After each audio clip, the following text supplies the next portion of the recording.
Hey, what's up, everybody? My name's Tyler Thomas, and I'm a pro hooper, just sharing my life with y'all. This video a little different. Welcome to my first story time with Ty, and without further ado, we're just gonna hop right into it. Before I even got to Hungary, my boy Khalil, last season when I was in college, always told me to be careful about your teammates because they can be jealous sometimes, and I don't know if this falls into the category, but to me, I think it does. So I had a teammate, and at the beginning of the preseason and the beginning of the season in general, we was cool. Everything was cool, and I really thought, we would have a relationship even after the season ended. And I really thought that we was really friends and, brother type thing. Like, we were telling each other our goals for the season, for life. We were going out, having fun, trying new spots together in the city that was close to us, and in the city that we were in, talking about girls, doing guy shit, just doing a lot of guy shit. And it was cool. Like, we were working out, we would rebound for each other, and it was cool because we have the same goals and aspirations for the season. And for basketball, we sharing different stories about our pre-draft workouts and how that went. And I consider myself lucky because not many people can get a friend on their overseas team as a rookie that is around the same age, does the same stuff you doing, and still can have fun and not be in the house all the time. Like, that's, in my opinion, that's kind of rare. But slowly, I thought that he started lying to me about certain things, small things that almost makes you feel like you bigger than what you are, or bigger than the person you're talking to. And at least that's how I felt. And I would catch him in these lies, but I don't think a lot of these things is worth bringing up. But maybe I should have, to save a friendship, because I did value that friendship. Like an example of him saying something that I feel like I knew wasn't true. And when I talk to other people about it, they also feel like it wasn't true. Is when he said he had a contract to play somewhere else for around like $45,000. Mid-season too. Like, this is not like he passed up on an offer. This is mid-season offer. But he only making around what I'm making right now, which is a lot less than $45,000. It was like, I don't know, I might have got $50,000 for that whole year.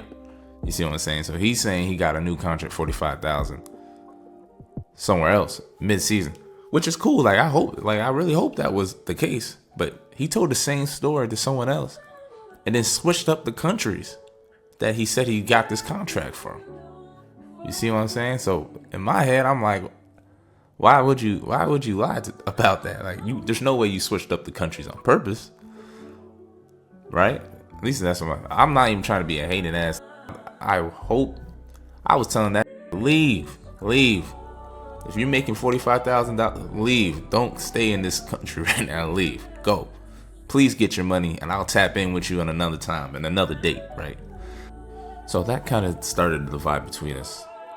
He would lie about a lot of little things that I would just catch him in, and it wasn't for me. So I kind of took a step back. Fast forward to February, it's my birthday. We win a big game on the road. Big game for us. We needed it. And I'm starting to play better and play well, and I think he was injured at the time.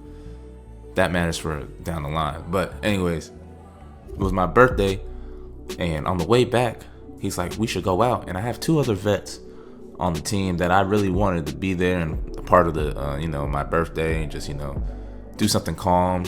But they're a little older, so they were like, we get food tomorrow. And I was cool with that because we're not getting back to like 1 a.m. from the bus trip.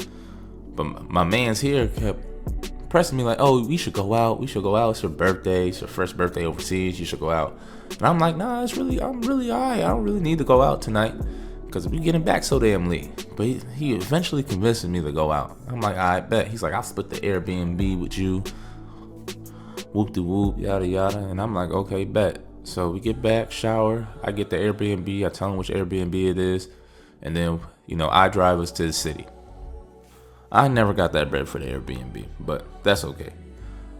We get to the Airbnb, we change, and we start walking around the city, and we just keep walking around. He's trying to find a lighter, and eventually I think someone actually ends up giving him one until we get to the club. So we get to the club, and like for the first 20 minutes, we chilling, we in the spot. I'm like, I didn't get a drink yet, so I'm like, I'm about to head to the bar, get me a little drink. I'm like, you want one? Mind you, it's still my birthday, so I don't know, whatever. I'm just like, you want one? It's on me. I don't give a damn. Whatever. He's like, nah, I'm cool, bro. Don't worry about it. I'm about to go ahead and smoke. I'm gonna go outside and go smoke. Mind you, he told me he wasn't done smoking at the beginning of the season. But who cares about that? That doesn't matter.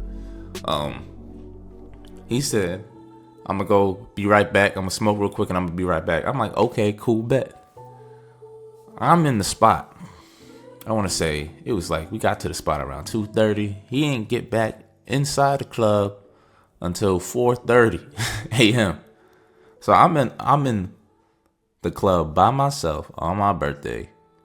Didn't even really want to go out, and the person I came with left me to go smoke for 2.5 hours. You see what I'm saying? So now I'm just hot. The whole time I'm hot. The rest of the night I'm hot.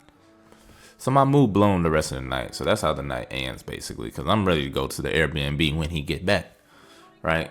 Like a week or two after that, he told a mutual that I'm cool with that he went up there to Budapest to go, have sex with a girl.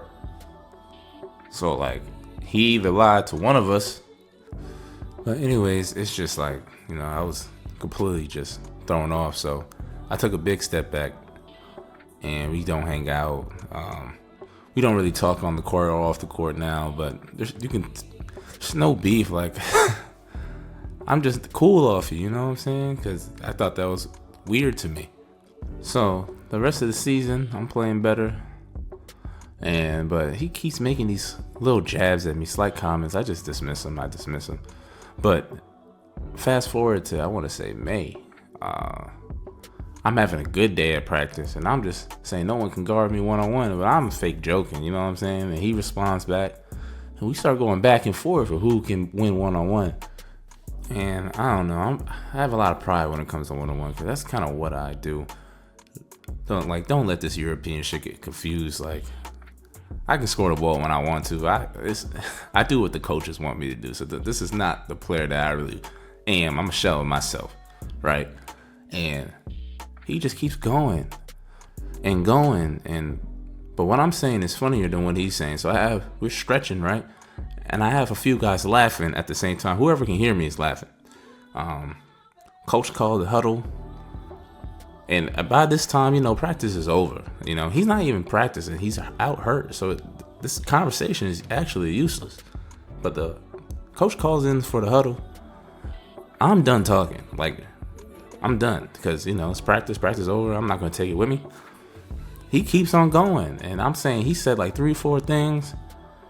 Tried to win over the locker room that way. Like, to make him laugh. In my opinion, that's what it looked like. So then I just... I really said some shit. Like, I said some funny shit. But also shit, it's only basketball. I never called him out his name. I don't call no one bitches, none of that. Because I know I played in parks. I played where I'm from. You can't just say anything. So, like, and I'm sure some of y'all know what I'm talking about.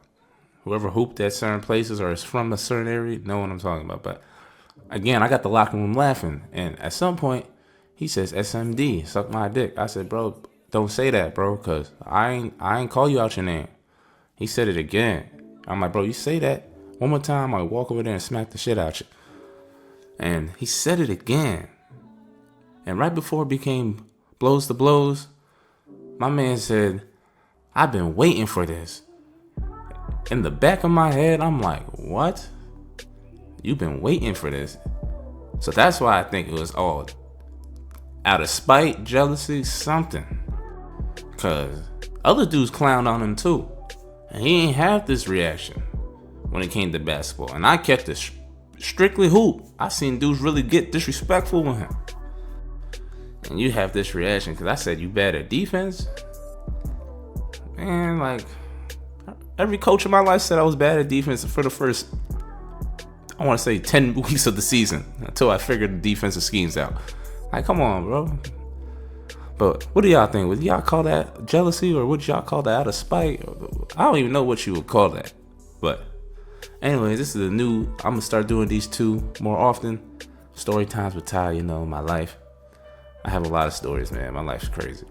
But I got new content coming, another new video coming right after this one drops. So, I'm out. Peace.